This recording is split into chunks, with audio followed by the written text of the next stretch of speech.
Fala galera, sejam muito bem-vindos e muito bem-vindas a mais um episódio do FLF Cast. O FLF Cast é o novo canal de comunicação da Faculdade Luciano Feijão, onde trataremos dos mais diversos assuntos com especialistas, alunos e convidados. Eu sou João Ricardo Holanda, professor do curso de Direito da Luciano Feijão, e vou estar com vocês aqui nos episódios do curso de Direito. O FLF Cast sempre vem com um formato de áudio e vídeo e está na plataforma do YouTube da Faculdade Luciano Feijão. Em breve também estará nas demais plataformas de áudio.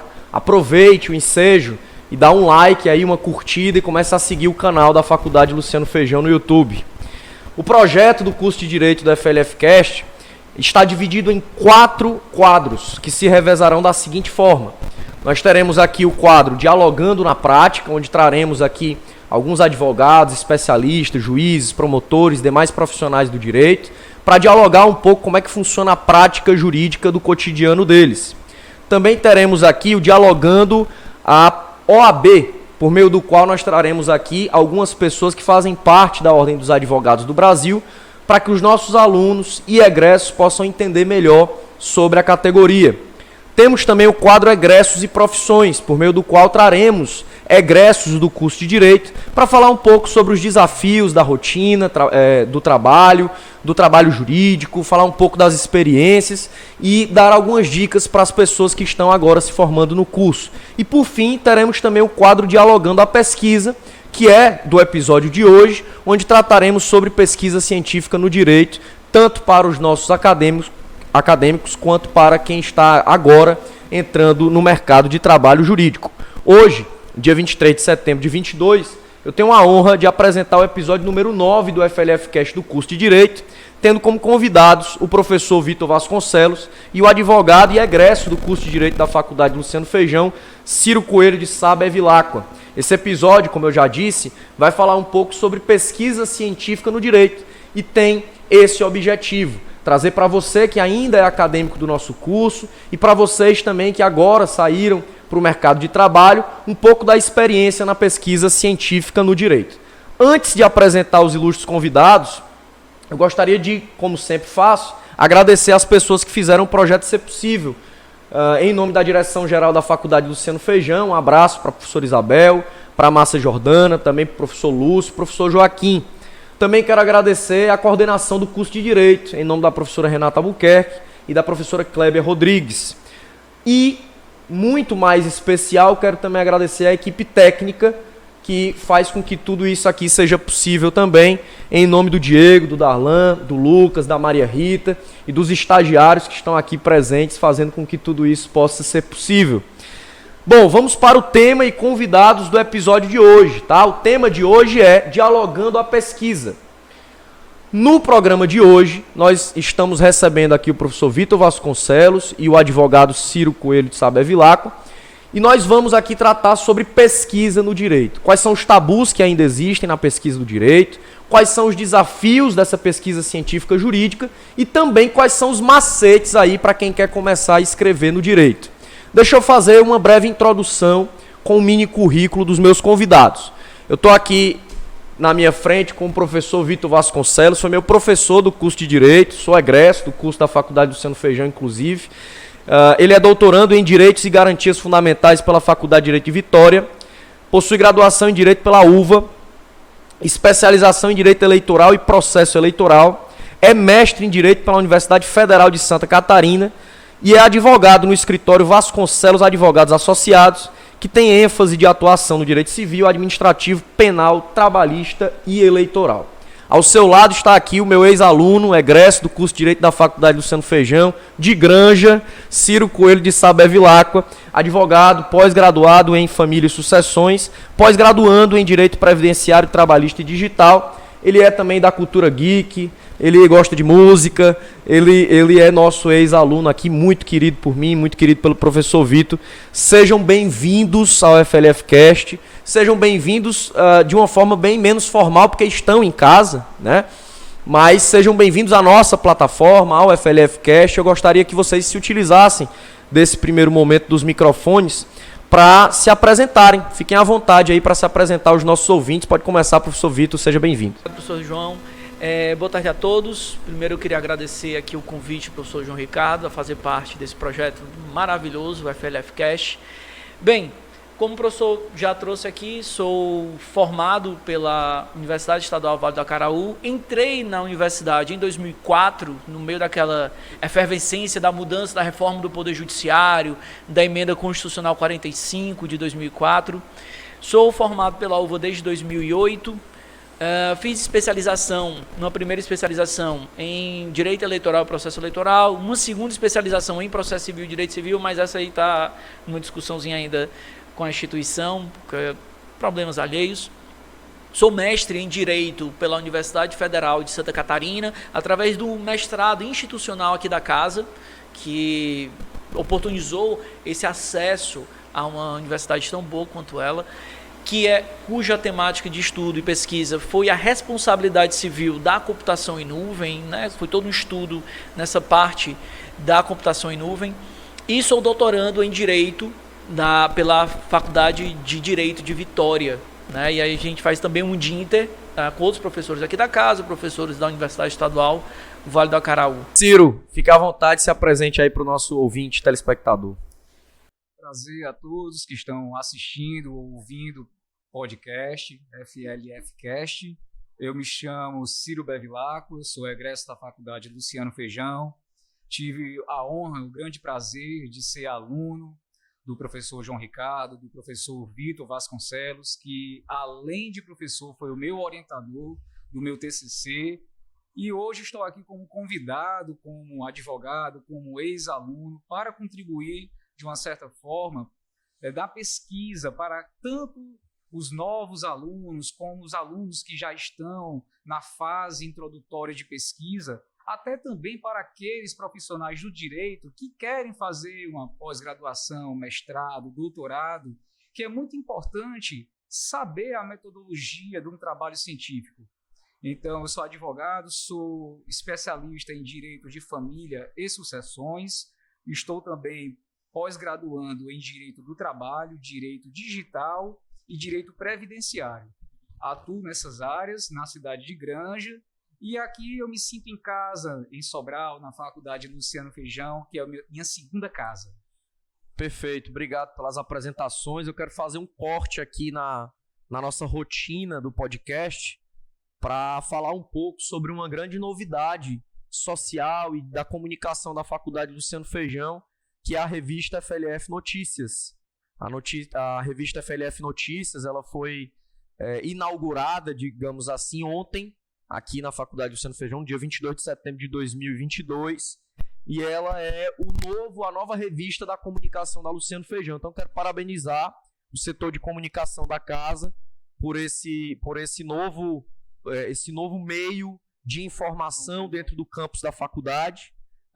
Eu quero, inclusive, dizer que o FLF Cast foi destaque na primeira edição da FLF Notícias. A gente tem aí 2 páginas falando um pouco sobre a criação do FLF Cast, sobre como é que a equipe tem desenvolvido esse desafio de comunicação para além dos muros da faculdade. Então, quero parabenizar aí a Maria Rita, ao pessoal que faz o setor de comunicações da Faculdade Luciano Feijão e também ao professor Léo McLean, que é o editor-chefe dessa primeira edição aí do FLF Notícias. Eu convido a vocês, inclusive, que estão ouvindo, que vão lá no site da Faculdade Luciano Feijão e acessem a revista FLF Notícias. Tá muito bacana essa primeira edição. Bom, vamos lá. Seguindo aqui, portanto, o roteiro. Eu quero só começar com uma conversa mesmo inicial de como é que surge o interesse pela pesquisa. Eu também sou um entusiasta da pesquisa, encho a boca para falar que sou pesquisador, antes mesmo das pessoas dizerem que eu sou advogado, eu quero que digam que sou professor, que sou pesquisador. Mas assim, quando eu estive nos bancos da instituição como aluno, e depois mesmo quando eu saí, eu sentia muita dificuldade de acesso à pesquisa. Essa é uma dificuldade que eu também tenho visto e sentido em muitos profissionais que já saíram dos cursos e, obviamente, também das pessoas que ainda estão cursando. E eu queria entender também, professor Vitor, já que você tem mais experiência do que o professor Ciro, como foi que surgiu o teu interesse em pesquisa no direito? Assim, você fez a faculdade lá na UVA, nesse período aí de ascensão do judiciário à cultura pop, digamos assim, pelo bem ou pelo mal. Você começou a falar sobre direito digital no seu mestrado, quando as pessoas ainda estavam identificando aqui no Brasil algumas falhas sobre isso, sobre esses direitos de informação, acesso de dados. A LGPD veio logo depois ou em concomitância à tua principal pesquisa, que inclusive, acredito eu, virou livro. Não foi isso? Tu chegou a publicar um livro sobre essa pesquisa de direito digital. E eu quero saber um pouco mais assim como é que a pesquisa chegou na tua vida, né? Como é que você começou a se interessar por pesquisa? Eu não vou usar aquela máxima assim, o bichinho da pesquisa me mordeu. Não vou usar isso. Sim. Antes de mais nada, a pesquisa é uma inquietação, né? Essa inquietação, ela vai existir com base na leitura que a gente vai desenvolvendo. Então, quando a gente tem uma boa base de leitura, uma boa base de estudos, né? E aí eu venho trazendo essas inquietações vão me gerar a vontade de pesquisar. Pesquisar para, né, solucionar a minha inquietação ou até mesmo piorar a inquietação. Sim. Essa é uma questão. Criar novas inquietações, né? Isso mesmo. Porque uma coisa vai puxando a outra. Então, eu, particularmente, quando eu entrei na faculdade, para mim isso foi muito inquietante entrar nessa mudança do Poder Judiciário, porque o meu professor de Direito Constitucional já dizia, olha, pessoal, a Constituição do Brasil, ela é formal, ela é imutável. Só que a gente já vê que não é. Ao tanto de emendas que nós temos, já passamos de 115 emendas. Então, e aí veio, ele chegou dizendo assim, a emenda constitucional agora recente mudou e eu ainda não estudei sobre ela para dar aula para vocês. O cara disse isso. Mas ele disse isso porque era um mau professor, pelo contrário, porque ele estava se sentia inquietado. E a partir dali eu fiquei olhando, poxa, como o direito ele vai fluindo e ele vai entrando na vida das pessoas e as pessoas nem percebem. E essa inquietação foi me levando a trazer outros questionamentos. Eu levava questionamento para professores meus, que eles ficavam olhando assim, olha, essa tua pergunta é muito filosófica, né? E não é tanto que eu me lembro da minha monografia, que fui orientado maravilhosamente pela professora Osvânia, foi sobre dano moral da pessoa jurídica. Isso em 2007, 2008. Hoje é algo consolidado, mas naquela época a gente tinha pouca discussão. Vitor, mas já tinha um entendimento. Lembrando que em 2007 a gente só tinha 5 anos de Código Civil. Perfeito. Hoje a gente já tem 20, já tem uma consolidação. Essas inquietações da minha época me levaram a evolução para outras inquietações. Então, perceber o mundo externo, olhar um pouco diferenciado das relações do que a gente aprende nos bancos de faculdade, sair dessa ideia que o direito é só o que está na lei e olhar que o direito é algo fluido, é algo que existe em toda uma questão ubíqua, tá em tudo quanto é canto. Isso traz uma inquietação. E aí vai partir da pessoa perceber. Com essa inquietação é que eu vou ter uma próxima fase, que é buscar solucionar através da leitura, das pesquisas. E aí é onde eu tenho uma grande crítica, né, em razão da facilidade da busca de pesquisa pelas ferramentas de busca da internet, Google, Yahoo. A gente tem que saber a fonte, né? Se eu colocar hoje lá Direito Civil Contemporâneo e Constitucional no Google, vai aparecer um monte de artigo, um monte de site. Porque a publicação desses sites não são publicações certificadas, não são publicações... Tem muitos critérios, né? É uma coisa livre. Livre. Né? E aquilo ali as pessoas entendem, opa, tá publicado na internet, ou vou usar assim, tá na internet é porque é verdade. Tem que tomar muito cuidado. Então, eu sempre indico muito, o Ciro aqui foi uma das minhas vítimas aqui, digo, olha, vamos pesquisar por fontes confiáveis. Vamos aqui para Google Acadêmico, vamos aqui para o Cielo, sim. Vamos buscar em fontes confiáveis, revistas jurídicas, vamos lá no portal Sucupira, a plataforma Sucupira. Isso, vai olhar as revistas de boa qualis lá. Isso, para ver de onde a gente tira uma melhor pesquisa. Sem falar em livros. Sem falar nos livros, as doutrinas, né? As doutrinas que vai fazer o nosso marco teórico.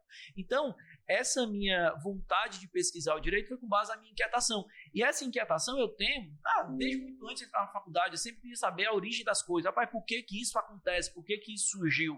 Isso daí veio de uma educação que eu já tinha, uma vontade minha. E até hoje, quando eu trago, às vezes, uma problemática para alunos, eu digo para um aluno, olha, no momento em que você entrega uma caneta para o seu colega na hora da prova e ele entrega no final da aula, no final da prova, você está firmando com ele, mesmo que silenciosamente ou gestualmente, um contrato de comodato. Veja como é simples. Veja como é simples a coisa, mas o Código Civil está regindo isso de uma maneira muito, muito singela e muito plural, muitas vezes. Porém, a gente não percebe isso, a gente não olha essas situações. E essa mudança, essa fluidez do direito é o que gera inquietação. E aí cabe, né, essa inquietação ao pesquisador. Perfeito. Você falou sobre inquietação, é muito importante, porque a gente está vivendo numa sociedade que muitas vezes tem uma coisa posta a se fazer, você vai lá e faz. Sim. Sem questionar o porquê que tem que ser feito daquele jeito, sem questionar o porquê que aquela norma é assim, o porquê que ela existe daquela forma, quem foi que fez aquela norma, porquê que aquilo tem que ser cumprido daquela forma. Acho que a pesquisa tem muito disso mesmo, de você observar uma situação e dizer, opa, por que que nós chegamos a esse ponto? Né? Por que que nós chegamos estamos aqui num caminho, por que que parou aqui? Né? O que é que veio antes e o que é que pode vir depois? Acho que a pesquisa ela vai muito nesse sentido aí, nesse feeling de você, quanto mais ler, quanto mais se aprofundar, quanto mais conhecer, mais ter vontade de conhecer, né? Mais ter vontade de desconstruir as coisas conhecidas. Eu pegando até aqui uma ideia do Ronald Dworkin, que ele fala que o direito é uma novela. O direito é escrito por romancistas, e os romancistas seriam os juízes. Não somente o juiz de primeira instância, mas os juízes dos Supremos Tribunais, dos tribunais superiores, porque eles vão modificando o direito, adaptando o direito à audiência, que seria a sociedade. As narrativas, né? Isso. Montando o direito nesse estilo novelesco, como ele traz de romance. E aí ele faz essa crítica ao positivismo jurídico, inclusive crítica muito, muito grave ao Hans Kelsen. Ele foi um opositor grande, o Hans Kelsen. E o Hans Kelsen, antes de morrer, disse, olha, realmente eu estava errado. A norma hipotética não é uma norma que me resguarda e dá poder ao julgador a fazer o que ele quiser. Tudo que ele quiser. Não tem como fazer isso. Então, apesar de sermos um Estado positivo, temos um direito positivo, com normas impostas, nós não podemos dizer que nós somos positivistas. Porque no momento em que nós não temos uma lei ou uma norma que proteja, que regre, aí vem o papel do julgador, vem o papel do pesquisador. O julgador, antes de mais nada, professor Ricardo, ele, para dar uma decisão boa, ele tem que ter uma petição boa. Sim. Uma inquietação boa. O profissional do direito que leva aquilo ali para ele, seja advogado, promotor, defensor, levar para o julgador, vai levar uma boa tese. Essa boa tese se origina de uma boa pesquisa. Então, eu levar uma causa nova, um estudo jurídico novo, eu também tenho que ter, não somente para um julgamento, mas também para uma argumentação. Isso. E, inclusive, a construção jurisprudencial, eu estava conversando aqui no episódio sobre direito do consumidor com o advogado Abraão, exatamente sobre isso. A construção de uma jurisprudência tem a ver com a construção científica. Sim. Veja, quando um julgador, mesmo nos tribunais, mesmo em juízo de primeiro grau, ou até mesmo, vamos falar aqui do STF, quando um cara do STF tem lá uma decisão para tomar e ele é o relator, ele vai fazer construindo a discussão dele em cima de pesquisas que foram feitas sobre o tema e que viraram doutrina, e que viraram leis, e que viraram precedentes. Então, a força jurídica que a pesquisa tem, às vezes o próprio cientista jurídico não tem tanta noção do tamanho dessa força. E é isso que faz com que os juízes se inquietem também para que deem uma boa sentença. O Código de Processo Civil de 2015, ele traz essa ideia de cooperação, né? Sim. E é basicamente um atestado que diz assim, ó, não reclame da sentença do juiz se você não trouxe uma petição rica. Então, petição rica, sentença rica.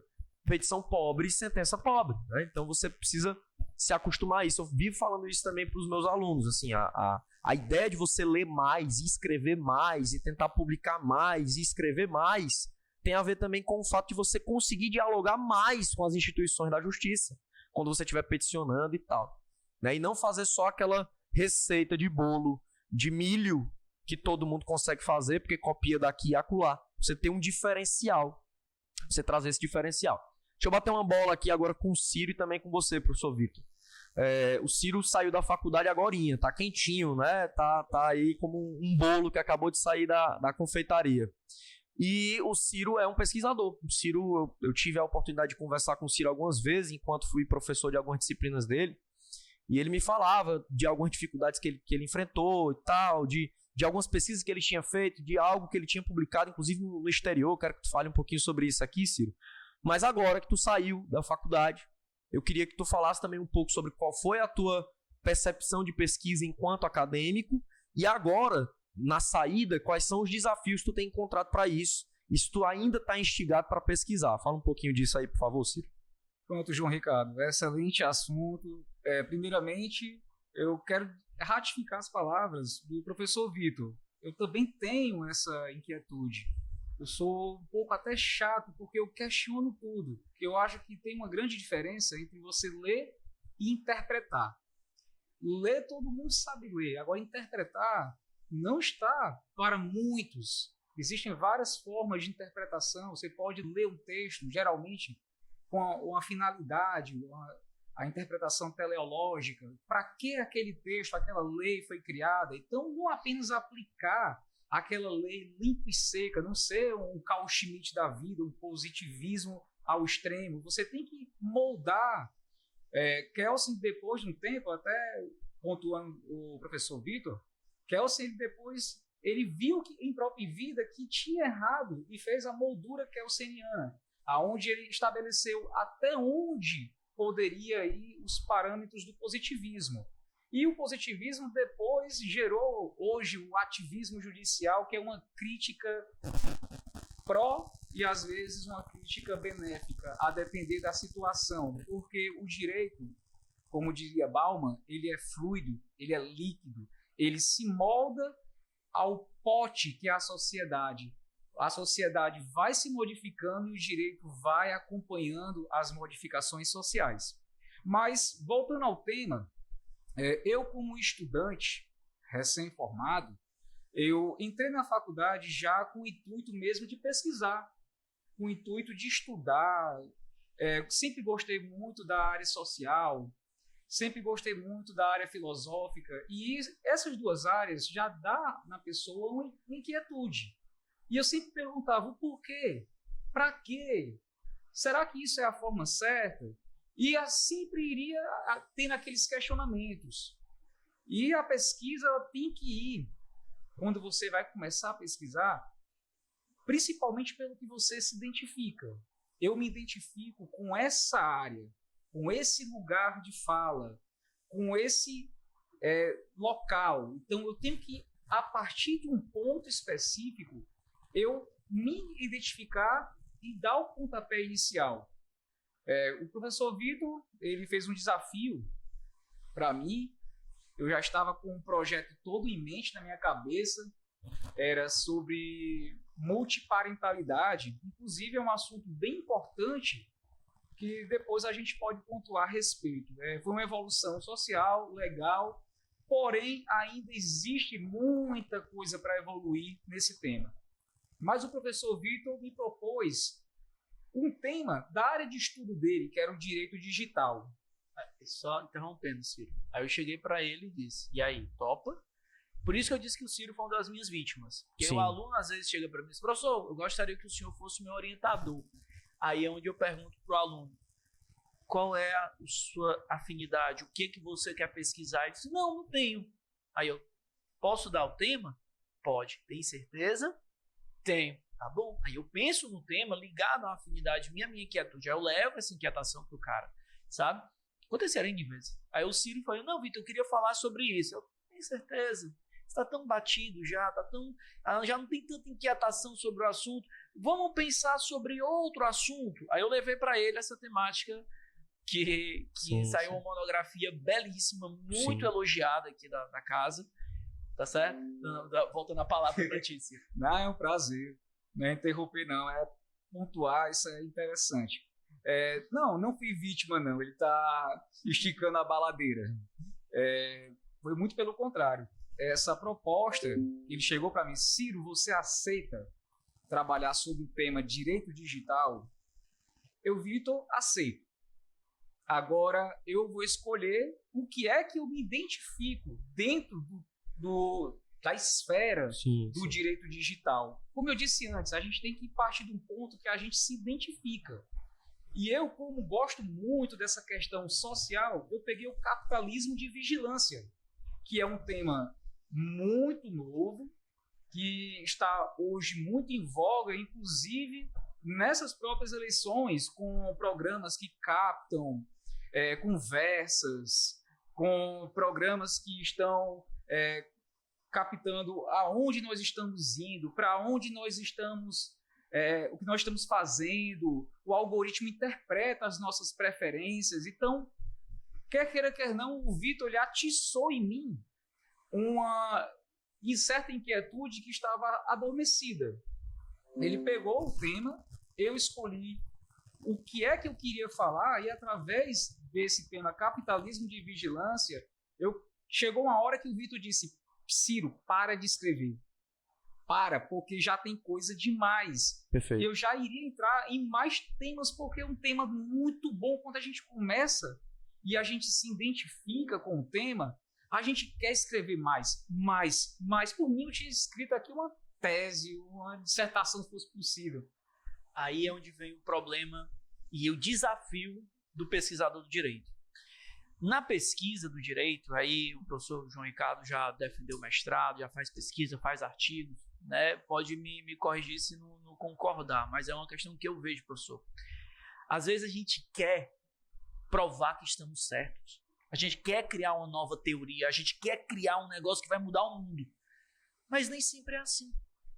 A pesquisa do direito, eu posso comprovar uma coisa que já é vista aqui, mas com um olhar diferente. Eu posso aplicar uma teoria diferente, ou de um autor, de um marco teórico, num viés meio que já consolidado e já dizer, olha, essa vertente também se aplica aqui. Ou então, você dizer, essa vertente não se aplica.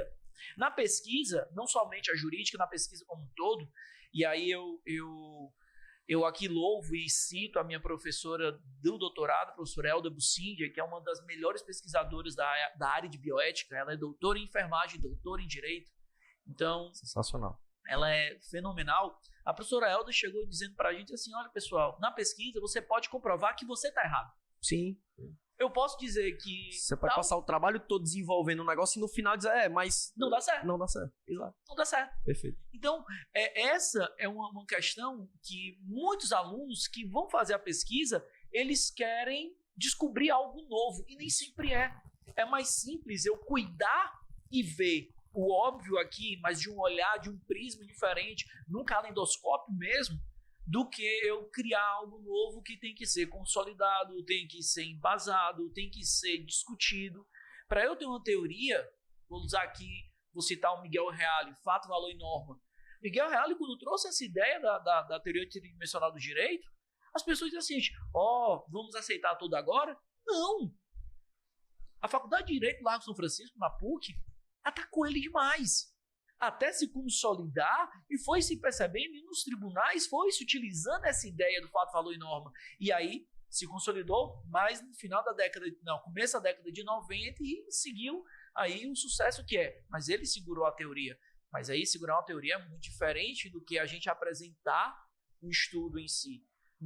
Por isso que o pesquisador do direito, aí qualquer pesquisador, seja o aluno iniciante, ao pesquisador mais experiente, ele tem que ter essa noção e esse cuidado que nas inquietações, nessas perguntas, na pesquisa, a gente tem que, vou limitar aqui. Aí foi justamente isso que eu fiz com o Ciro. Ciro, calma aí que você já está passando até para um outro viés que não é mais esse. Perfeito. Esse aqui você é um outro ramo de estudo. Vamos para esse outro ramo, vamos encerrar aqui.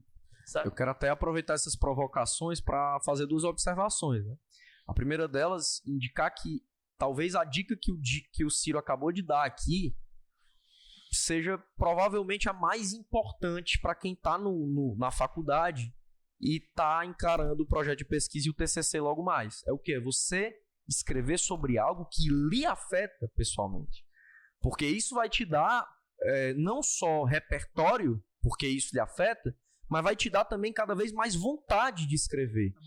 Motivação. Você não vai escrever ali enfadado, você não vai chegar 11 horas da noite em Granja, né, depois do ônibus, no meio 12h30, em Granja, e vai ficar, meu Deus, ainda tenho que escrever. Não, você vai estar borbulhando no ônibus as ideias, e chegar em casa você vai trazer tudo aquilo para o texto. E isso é fato. Assim, quando você escreve, quando você participa de algo que lhe interessa pessoalmente, isso faz toda a diferença na vida. Assim, isso te motiva muito mais. Então esse ponto é muito importante até para chegar onde o professor Vitor acabou de lançar a provocação. Qual? Você não precisa, mesmo que o texto lhe afete de forma pessoal, você não precisa fazer com que aquele texto seja algo capaz de afetar 100% das pessoas ou integralmente as pessoas. O que você precisa naquele texto é chegar, não necessariamente chegar a uma conclusão, mas você pode inclusive chegar nessa conclusão à ideia de que existem vários outros problemas a serem enfrentados e aquele é só uma agulha no palheiro. Então, isso é muito importante da pesquisa, você se motivar pessoalmente e também você entender que na pesquisa você não vai trazer uma receita de miojo e vai estar tudo certo. O que os alunos caem no erro às vezes aqui, Ciro, só para terminar o raciocínio. Caem no erro de dizer assim, o que é bom aí de escrever? Ah, estão escrevendo sobre isso? Tem muita coisa sobre isso. Vou escrever sobre isso então. Porque aí eu faço um trabalho qualquer, que também ninguém vai ler, vou tirar a nota média e um abraço para a faculdade e tchau. Isso é o suficiente para quem quer ser mediano. Né? Mas para quem quer de fato pesquisar, para quem se interessa nessas inquietudes que vocês estão falando aí da pesquisa jurídica, isso não é o suficiente, está longe de ser. Pois não, Ciro? É justamente um dos métodos científicos, que é esse que o professor Vitor falou, que é da tese e da antítese, né?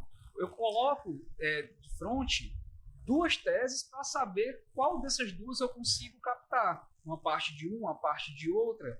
E hoje o método a ser aplicado, ou mais costumamente aplicado entre os alunos, é o hipotético dedutivo.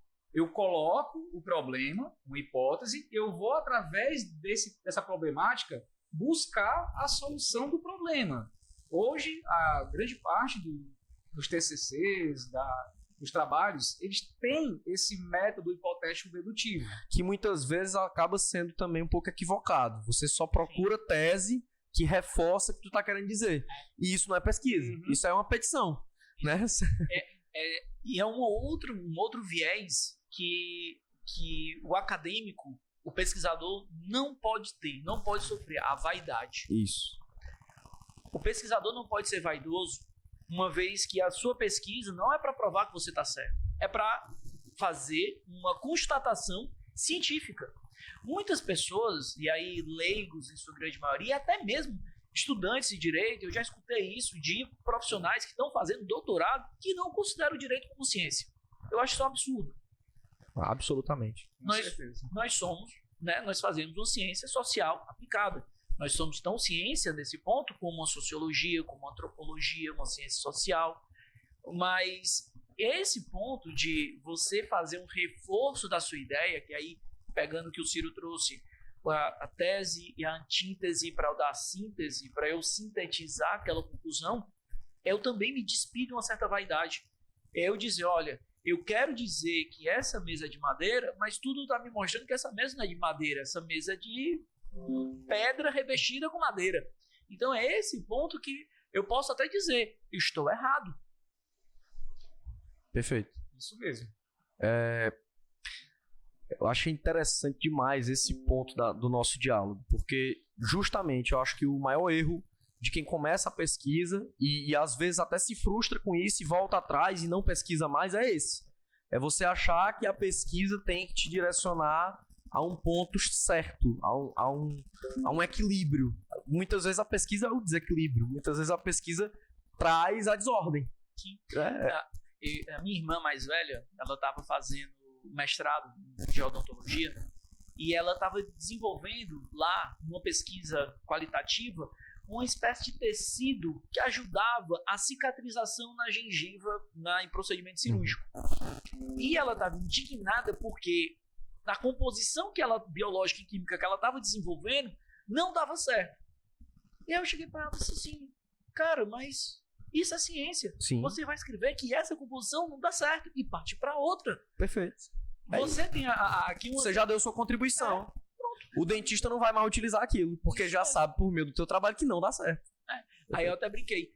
Você não é os 99% dos dentistas que aprovam CONGAT. Então seja 1%. Nesse ponto, ela ficou realmente interessante. Ela levou pro professor dela, orientador, o professor dela, mas eu queria comprovar que a gente estava certo. Vejam que é a vaidade do pesquisador, que tem que ser despida. Sim. Eu vejo isso muito perigoso para a ciência, em muitos aspectos. Perfeito. Eu quero bater mais uma bola aí com vocês e vou fazer 2 perguntas para que a gente possa começar a dialogar novamente.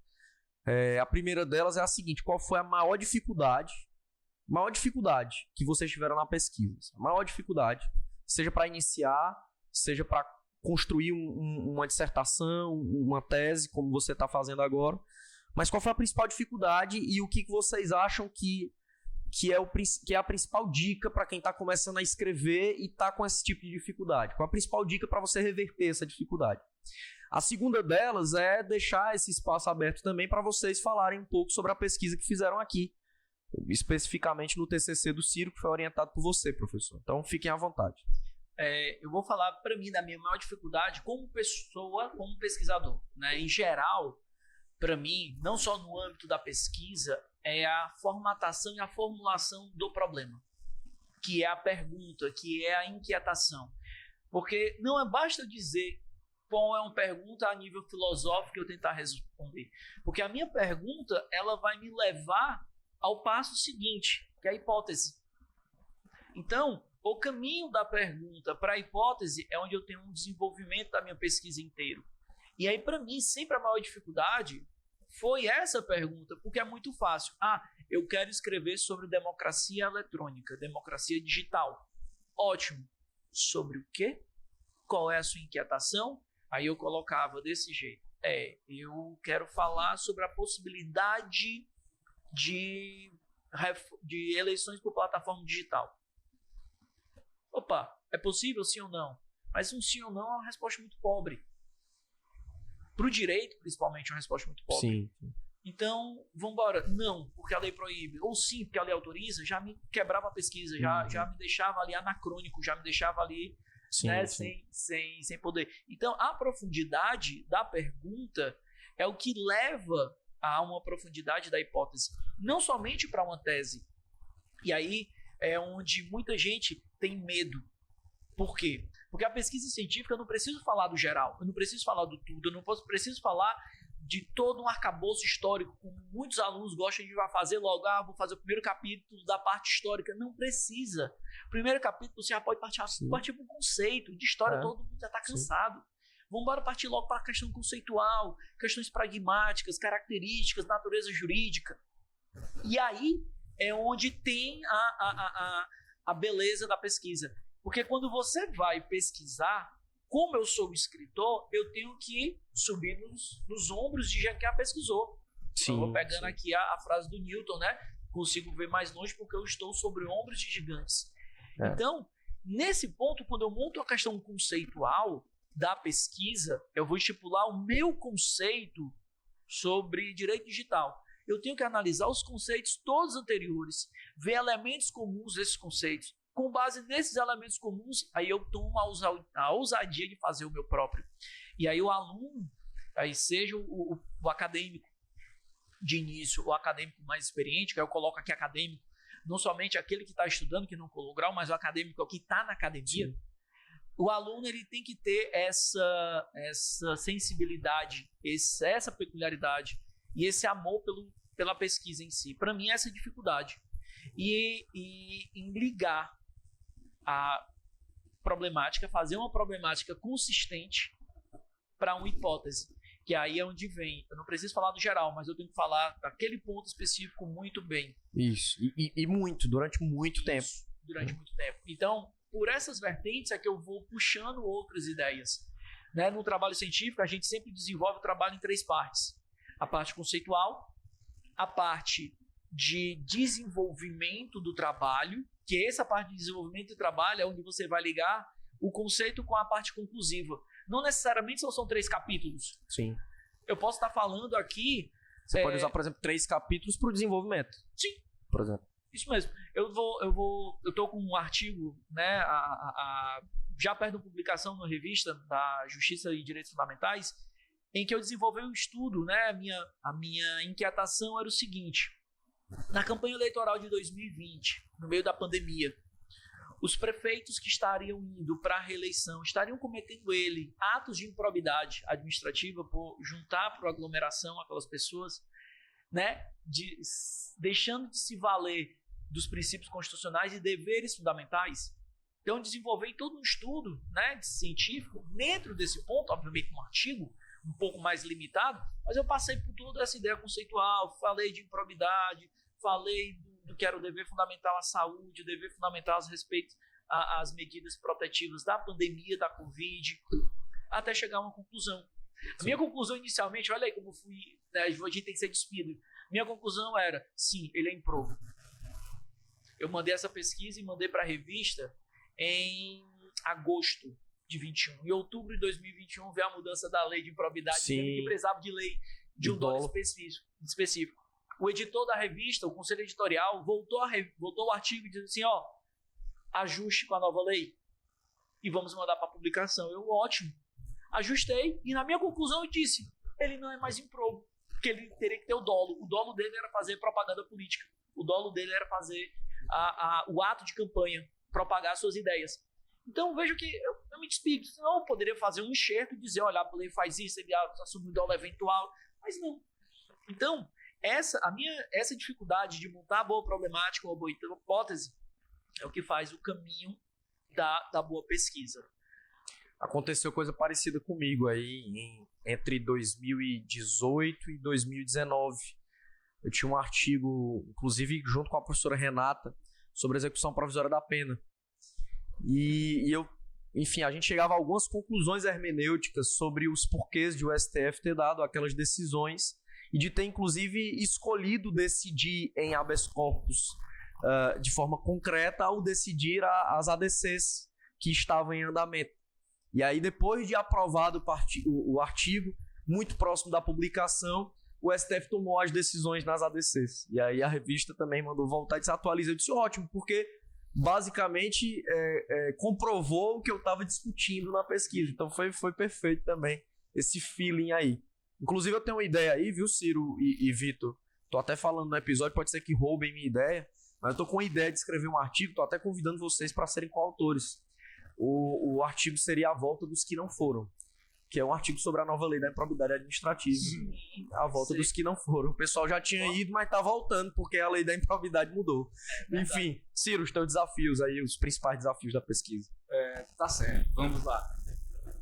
Começa de onde, né? Começa de onde?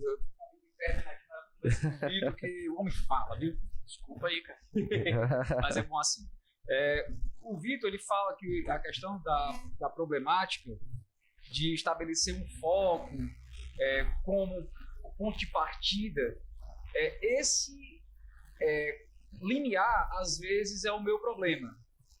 Muitas vezes, o professor Vitor chegou para mim e disse, Ciro, você está sendo um pouco prolixo. Você está falando demais, está saindo um pouco do trilho. Então, assim, eu agradeço muito a esse puxão de orelha que ele me dava e me dá ainda de vez em quando, inclusive respondendo ao artigo que nós publicamos internacional, foi pela Iberojur, eu e o professor Vitor, foi publicado, foi apresentado agora esse semestre. Lá na Unicristos, né? Na Unicristos, mas foi no Instituto Iberojur, né? Sim, que sim. É internacional. Sobre também direito de família, justamente o projeto inicial que eu tinha para a confecção do TCC, acabou reverberando em um artigo, mas voltando ao caso, essa problemática, o problema meu era justamente trazer novos campos e observar mais de forma holística, tentando abranger várias áreas e perdendo foco na área principal. Então, quando eu começava a me desvirtuar, o professor Vitor chegava e puxava a minha orelha. Ciro, está saindo dos trilhos, o foco é capitalismo de vigilância. É porque eu já estava querendo enveredar para a questão trabalhista. Tu vai pegar aí o teu mestrado, teu doutorado. É exatamente o que eu falei para ele. Olha, deixa para outra pesquisa isso aqui.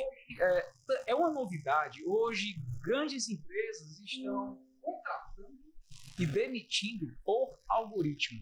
Então, quando eu vi isso, e está enquadrado no capitalismo de vigilância, eu fiquei tão feliz quando eu achei aquele tema e quis colocá-lo dentro do TCC. O Vitor, bora com um foco que a gente... Tua pergunta é essa, tua hipótese é essa, não foge, né? Eu comecei a fugir porque eu comecei a gostar muito do tema.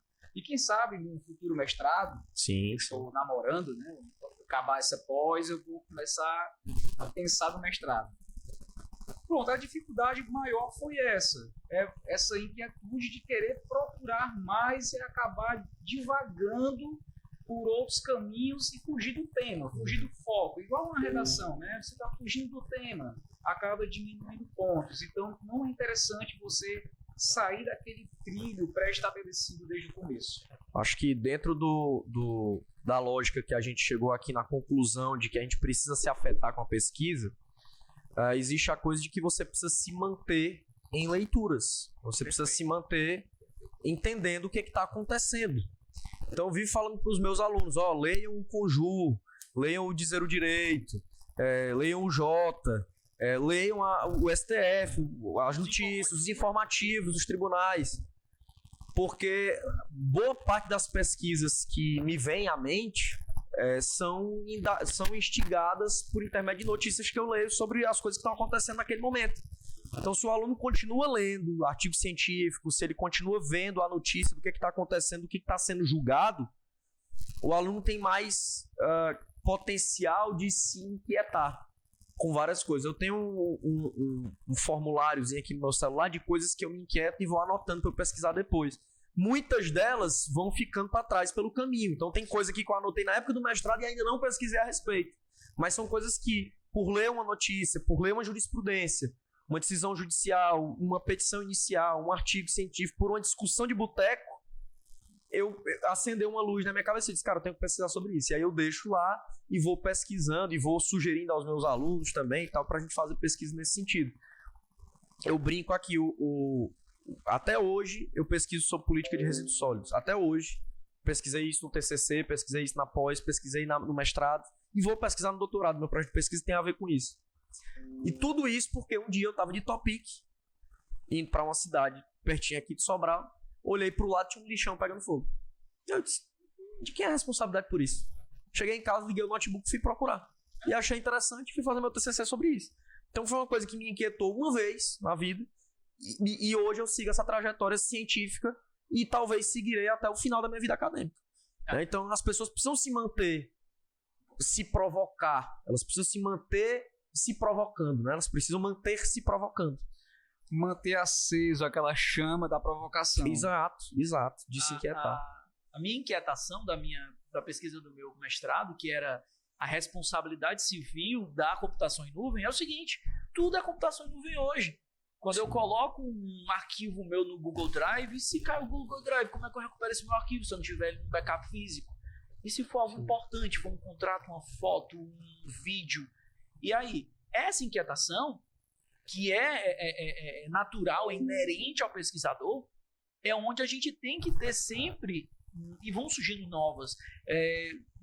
Fui muito feliz quando você traz a ideia do seguinte, olha, eu anoto as coisas para eu ir colocando. Eu também tenho, eu tinha um Moleskine mais antigo ali que eu anotava, hoje em dia eu botar no celular e coloco em nuvem, de passagem. Mas são coisas que aquilo ali me fazem refletir na frente. São coisas que me fazem... E aí a gente está ligado no mundo, principalmente aí o estudioso do direito, está ligado o que acontece, porque uma situação jurídica que pode estar acontecendo na China, pode resvalar aqui no Brasil, vambora, a guerra da Ucrânia, né, da Rússia contra a Ucrânia está resvalando aqui no Brasil com um aumento de alguns commodities e tal, a gente né, impactando, aquilo ali, né, pode gerar uma inquietação de como o Estado pode proteger a pessoa no viés do direito. Sim, Então, assim, sim. eu acho... E uma coisa que aconteceu hoje, amanhã pode mudar completamente. Obviamente. É uma coisa que você precisa continuar. E é interessante, e aí eu acho que a gente pode levar isso depois para a direção da casa aqui, professor João Ricardo, o fomento de grupos de pesquisas permanentes. Perfeito.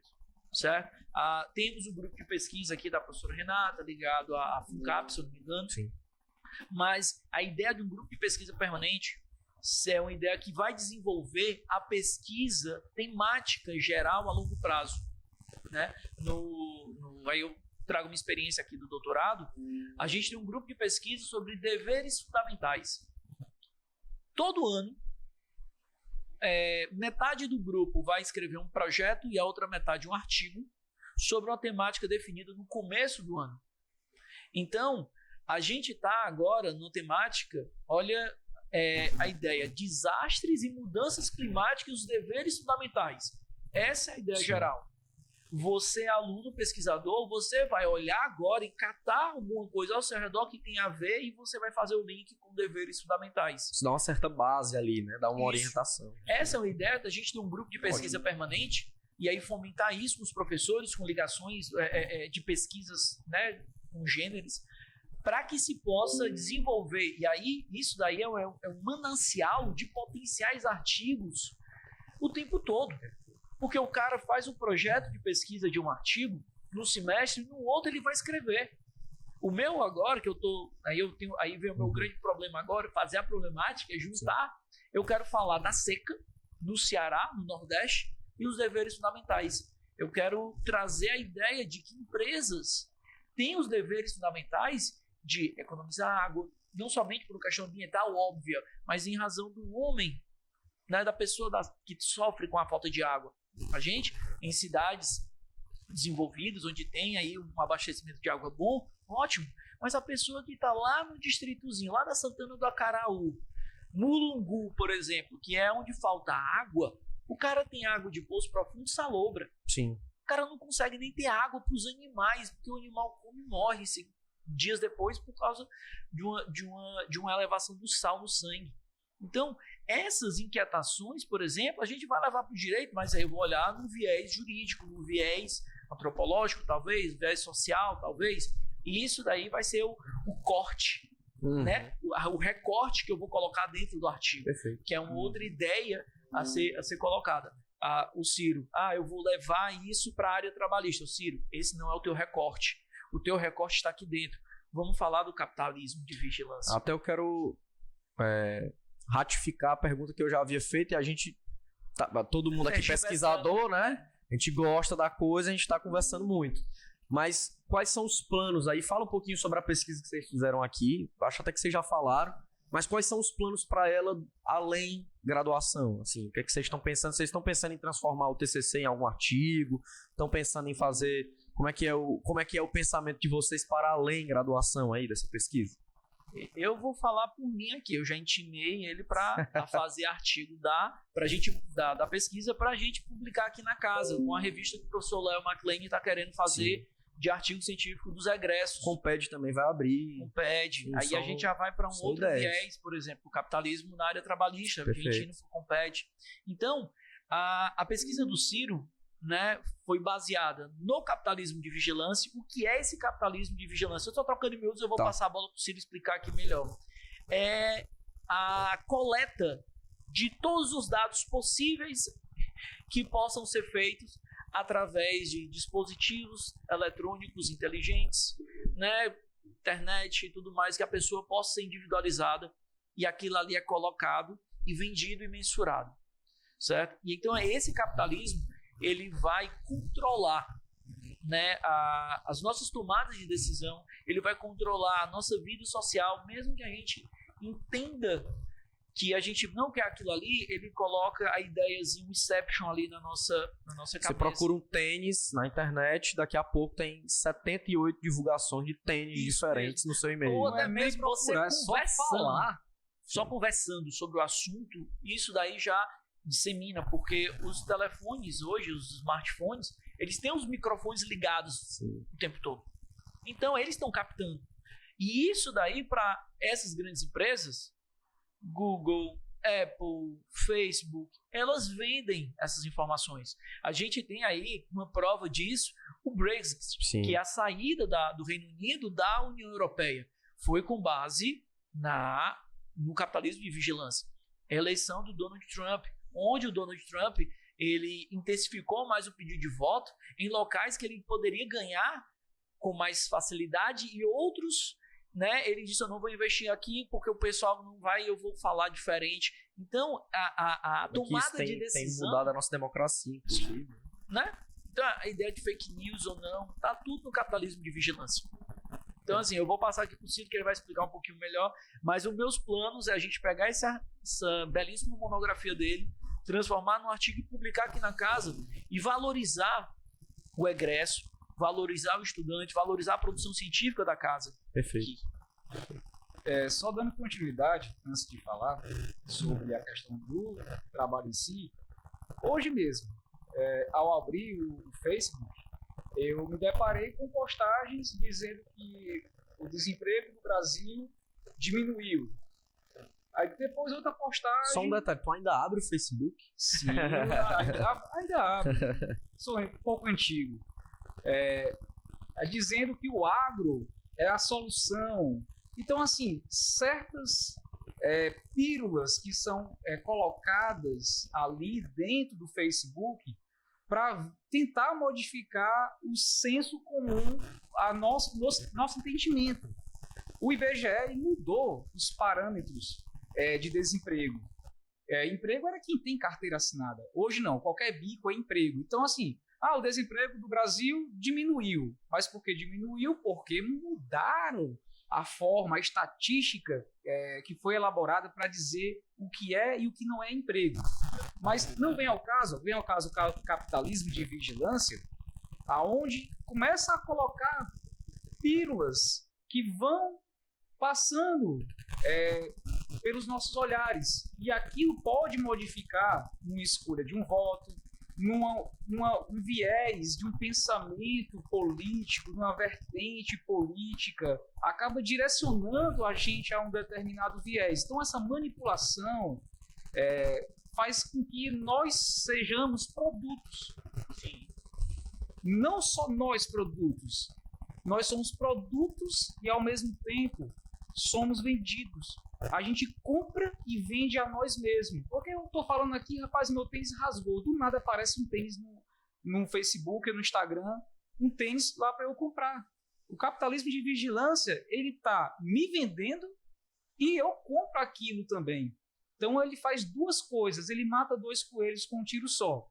Eu pergunto muito para os alunos, quando eu falo em mercantilização de dados, que aí isso eu falo em direitos reais, Sim. direito às coisas, né? Porque a propriedade, agora a gente também tem a propriedade digital, o NFT, Bitcoin, sabe? São situações em que o direito civil brasileiro, por exemplo, Tá boiando, né? tá boiando, não rege especificamente.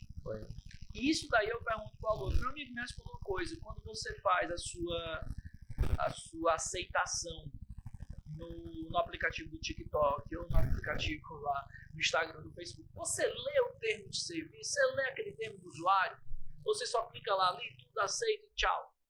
Só porque você está dando seus dados para ele. Aqueles dados, aquelas fotos, aqueles vídeos que você coloca no seu celular, estão no seu celular, mas você leva para eles em computação em nuvem, no sistema de nuvem, é deles. Eles fazem agora o que você quiser. No entanto, que o usuário já tem decisão, inclusive de segunda instância do Tribunal de Justiça de São Paulo, que a pessoa não tem direito ao usuário, por mais que ela seja conhecida por aquele usuário.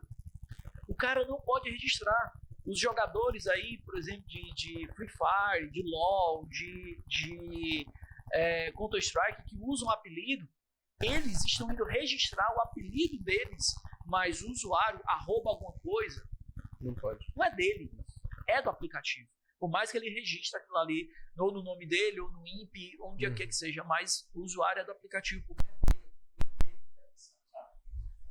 Perfeito.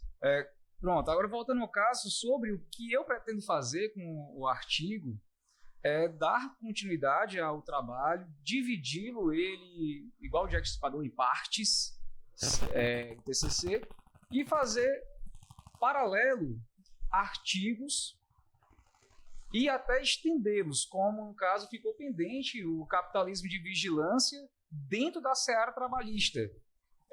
No final do meu TCC, temas bem atuais, a gente coloca a portaria 157 da SERPRO, que dá direito ao governo vender os dados da gente. Sim.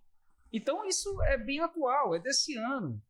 E eu trago isso no final justamente para trazer uma atualidade.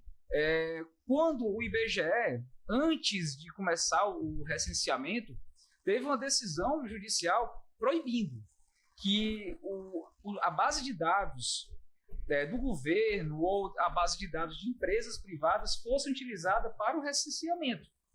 Justamente porque não pode estar fazendo essa mercantilização dos nossos dados. Nossos dados, pela LGPD, que é a Lei Geral de Proteção de Dados, são dados sigilosos, são dados sensíveis, como nome, data de nascimento, etnia, cor, sexo, e entre outros. Esses dados não podem, não devem ser compartilhados, devem ser preservados. Então, os nossos dados são um direito ainda a ser mais bem explorado e mais bem protegido. Me parece que eles são muito valiosos, mas a gente ainda não se deu conta disso. Não se deu conta. Sim. Nós estamos sendo dioturnamente vilipendiados. Nós estamos tendo esse direito mitigado. Estamos sequestrando, esse termo mesmo, sequestrar os nossos dados. A gente está tão ludibriado com isso que a gente nem percebe. Nem percebe. É aquela história. Ou você entra na área da tecnologia, ou você se atrasa. Acaba sendo uma necessidade de você se incluir na era digital, porém existe esse efeito, esse reboot que vai lhe prejudicar, que é a venda dos seus dados, da sua informação, da sua pessoalidade. Em casa, você tem uma Alexa, está escutando tudo. No celular, está escutando tudo que você faz. Você está sendo diagramado, você está sendo triado. E para você ter ideia, hoje, essas empresas como Facebook, Google, Amazon, Apple, sabem mais de você do que você mesmo. Perfeito, é isso mesmo.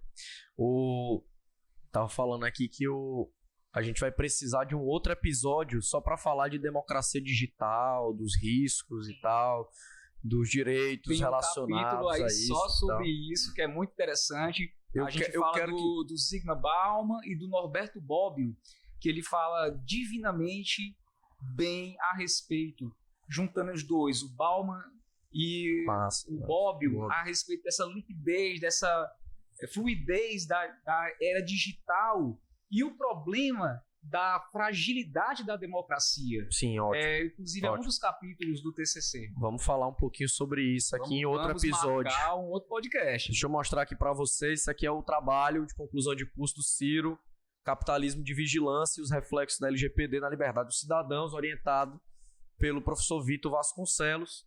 Eu quero agora pedir que vocês façam as suas manifestações finais, além de agradecer, óbvio, pelo convite, pela riqueza de detalhes por meio das quais vocês manifestaram aqui a pesquisa científica no direito. Portanto, manifestações finais aí para vocês, fiquem à vontade. Não, eu venho agradecer aqui a conversa, o bate-papo agradabilíssimo aqui com o senhor, professor Ricardo, com o meu estimado amigo Ciro. Louvar a Faculdade Luciano Feijão, mais uma vez, por esse empreendimento, por essa vontade de quebrar os muros da faculdade e passar essa pesquisa, né, e falar com a população em geral, não somente com o aluno da casa, mas também um aluno que tem alguma dúvida, ou a pessoa mesmo que tenha essa inquietação no mundo jurídico, que queira se decidir, não vou para o direito porque eu acho que o direito não é uma ciência, eu quero ser mais cientista, ou eu vou para o direito porque o direito ele é mais cartesiano, é o preto no branco, então eu vou resolver aqui minha vida. Então, assim, louvo a faculdade. E eu deixo uma dica aqui, um pedido para os alunos, né, os acadêmicos aqui. mantenham-se sempre estudando, atualizados, não tenham preguiça ou medo de pesquisar, de se inquietar. E aí eu lhe digo também, cuidado com as fontes de onde você tira as informações, porque a qualidade do bom profissional do direito, ele está no esmero que ele faz do seu trabalho, na competência com a qual ele transmite o seu trabalho, que é o seu conhecimento, não somente na arte da oratória, mas também na arte da escrita. Perfeito. A gente também tem que pensar isso, que o direito, o aluno do direito, ele não tem que estar somente preocupado em ser aprovado na prova da OAB, que é o primeiro grande desafio que ele se depara. Ou pragmaticamente em passar de semestre. Não, ele também vai enfrentar ali na frente um mercado de trabalho que vai selecionar quem são os melhores. Isso. E essa seleção do mercado de trabalho passa por uma pessoa, né, invisível nessa história toda, que é o próprio mercado em si, é a mão invisível. Mas para você quebrar essa mão invisível e para você se destacar, ter sua luz ao sol, você tem que ter essa pesquisa. Você tem que ter o esmero, o cuidado, como aí eu faço um callback do que nós conversamos. As boas decisões dos juízes, o fazer direito. O Lênio Streck até diz assim, o fato de um juiz dizer o direito, ele está calcado numa boa argumentação, que o juiz ele vai estar concordando com alguém. O juiz não vai dizer somente o pensamento dele, ponto. Ele vai estar concordando com o lado A ou o lado B. O juiz não apresenta C. Então, essa discussão de fazer o direito sem ser por maneira, né, legítima, que eu digo assim, que seria do poder legislativo, né, mas seria o direito feito no dia a dia dos profissionais, advogados, defensores, promotores, juízes, parte do bom profissional. E esse bom profissional não é somente aquele que estuda a lei do IPC, mas é aquele que entende a sociedade, é aquele que vai buscar pesquisar, é aquele que vai buscar entender os anseios sociais. E aí, quando eu digo ler a leitura, não é somente leitura técnica. Você também pode ler notícias, você também pode ler um quadrinho. Aí eu vou pegar aqui o viés geek. Até uma vez coloquei numa prova de sucessões, dizendo o seguinte: olha, se os pais do Bruce Wayne morreram e deixou a fortuna toda para ele, qual era o procedimento que caberia para ele receber tudo? Arrolamento sumário, arrolamento comum ou inventário partido? Adoro falar sobre o Bruce Wayne a respeito de tutela em ECA, por exemplo. Olha aí, essa é uma ideia. Eu vejo que nesse ponto a gente pode trazer o aluno para mais perto e levar até mesmo uma piada, uma brincadeira para isso. Ser mais lúdico, né? Essa ideia seria bom. Então, a minha mensagem aqui final é justamente isso. Olha, não se amedrontem, não tenham medo, não tenham preguiça. A pesquisa é isso mesmo. E aí, tenham sempre motivações. A motivação pode ser uma motivação pessoal. Eu quero resolver um problema que afeta a minha ou a minha família, pessoalmente eu vou atrás. Como pode ser a motivação econômica? Olha, eu quero ser o melhor profissional de tal coisa e eu vou lutar para ser o melhor profissional. E o melhor profissional é partindo dos estudos. E o estudo pressupõe sempre uma pesquisa. Perfeito, professor. Muito obrigado. Ciro, suas manifestações finais aí. Primeiramente, eu queria agradecer à Faculdade Luciano Feijão. Uma das minhas primeiras opiniões, né, dicas que eu dei para a faculdade, assim que eu ingressei como aluno, foi um podcast. Eu estava encantado à época com o Salvo Melhor Juízo. Sim. Infelizmente deram uma pausa, mas à época eu fui lá, falei com a ouvidoria, disse: olha, que seria interessante fazer um podcast. Então hoje o prazer é inenarrável estar aqui na Faculdade Luciano Feijão e participando da FLF Cast. Então, assim, agradecer a todos que fazem parte, a todos os técnicos que fazem parte, ao professor João Ricardo, por ser o âncora aqui desse podcast, ao professor Vitor, amigo, professor, orientador. Rapaz, eu tenho dúvida, pergunto para ele, até hoje eu perturbo esse homem demais. Então, assim, eu agradeço a todos. E a pesquisa científica, ela é interessante. após a saída da vida acadêmica? Porque você continua sendo, como um profissional do direito, obrigado a ler. Não ler somente as leituras técnicas, como o professor Vitor disse, as atualizações, mas ler uma novidade social, uma inquietude, uma coisa que está sendo ali de destaque, uma relevância, algum assunto que está em voga, porque aquele assunto provavelmente vai ensejar numa modificação do direito. Então, você se antecipando àquele assunto, quando vier a lei, que a lei sempre vem atrás da modificação social, você já vai estar à frente de outras pessoas que não estavam se antenando em relação àquele determinado assunto.